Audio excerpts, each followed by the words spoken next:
The Realme 6 or the Realme 6 Pro. Which one should you buy? Hey guys, Kevin here, you're with the Modern Creatures. This is our Realme 6 and Realme 6 Pro comparison.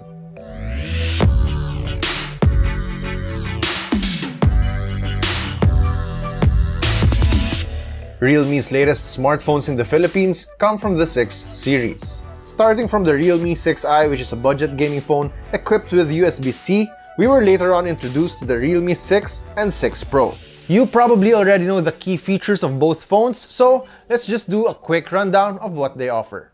They both have the same 90Hz refresh rate, 4300 mAh battery with 30W flash charge, Android 10 OS with Realme UI, 4G connectivity, dual SIM capabilities, splash resistance, placement of fingerprint sensor, USB port, speakers and headphone jack, and screen resolution.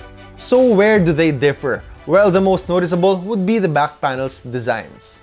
Realme 6 has what the company calls a striking comet look, while the 6 Pro has this lightning-inspired pattern. They both have their own appeal, but I find the lightning design more eye-catching, more so when you use it for shooting, and the flashy pattern is just displayed for everyone to see. Meanwhile, my wife prefers the more subtle but elegant vibe the Realme 6 has. And adding to the design, both have splash resistance for protection against liquids. Another difference between the two is the display size. The Realme 6 Pro is just a bit larger at 6.6 inches, but they do have the same Full HD Plus resolution and 90Hz refresh rate for more fluid movements and transitions. There's Corning Gorilla Glass protection on these two devices, but the 6 Pro has better reinforcement with the most recent offering. Though they both have the same quad camera setup, only the 6 Pro comes with a 12-megapixel telephoto lens, while the Realme 6 goes for a 2-megapixel portrait camera for adding extra depth. The rest have the same 64-megapixel main, 8-megapixel ultra-wide, and 2-megapixel macro shooters. In general, the Realme 6 takes decent shots with its main camera, but compare it with the 6 Pro and you can see that its camera configuration produces better-looking shots than the standard Realme 6. Additionally, when it comes to zooming in on subjects, there's loss of quality for the Realme 6 unlike the shots taken with a dedicated telephoto lens.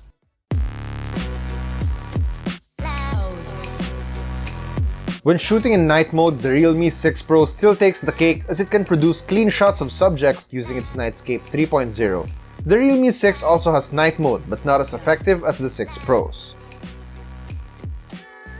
As for selfies, you both get a 16-megapixel wide camera, but the 6 Pro has an extra 8-megapixel ultra-wide sensor to fit more people and other subjects in the shot. It does come in handy, but the main sensor alone also does a good job for your regular selfies. Apart from those, both phones have Pro Mode, time-lapse, and slow mode that can shoot up to 240 FPS, one of the Modern Creatures' favorite camera features. Heading over to its internals, these two phones run on different platforms. The Realme 6 sports a MediaTek Helio G90T processor, while the 6 Pro carries a Snapdragon 720G CPU. Now, the 720G on the 6 Pro is made to further improve mobile gaming experience. So in addition to having better optics for photography and videography, the 6 Pro is also built to handle heavy games. And we've proven that during our review. But that doesn't mean the Realme 6 underperforms while gaming. No, its Helio G90T is actually a tried and tested processor and also delivers impressive capabilities as an everyday phone. We've played popular titles on it and it unsurprisingly handled Mobile Legends, Asphalt 9, and PUBG Mobile with ease. For battery life, we previously mentioned the 6 Pro lasting up to 8 hours of continuous gaming before we needed to charge it up. For the Realme 6 and its same battery capacity, it fell short from the performance of its bigger sibling at just 6 hours and 22 minutes of playtime. But with the promise of 1 hour charging time, the Realme 6 took about 5 minutes faster to charge than the 6 Pro from 0 to 100%. So in conclusion, what can we take away from this? Well, it's evident that they're alike in many ways, but the Pro variant has certain specialties. But if you're just looking for a reliable phone that you can use as a daily driver, the Realme 6 is more than enough.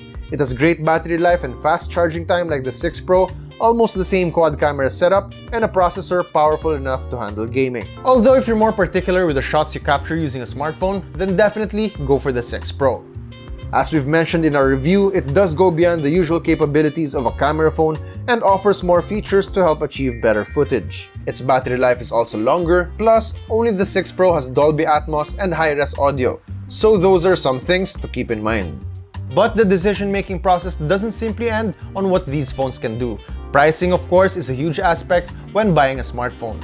So for the Realme 6 Pro and all its extra features, you'd have to shell out 16,990 pesos, while the Realme 6 starts at only 11,990 pesos. That's a 5,000 peso difference, and you still get a really capable phone. There's also a more expensive Realme 6 with double the RAM at 13,990 pesos, but that's still 3,000 peso cheaper than the 6 Pro. So, all things considered, the Realme 6 offers more bang for your buck. But if you need those impressive low-light images and that telephoto lens, and believe me, they do come in handy, then by all means go for the 6 Pro as it's still a really good buy. And that was our comparison for the Realme 6 and Realme 6 Pro. We hope you answered your question, and thanks for letting us know what kind of content you wanted to see from us. If you enjoyed this, be sure to subscribe to our YouTube channel and hit that bell icon because we're working on more of these just for you guys. Also, follow our social media pages for other updates. Once again, that's it for me. I'm Kevin from The Modern Creatures. Thanks for watching, guys.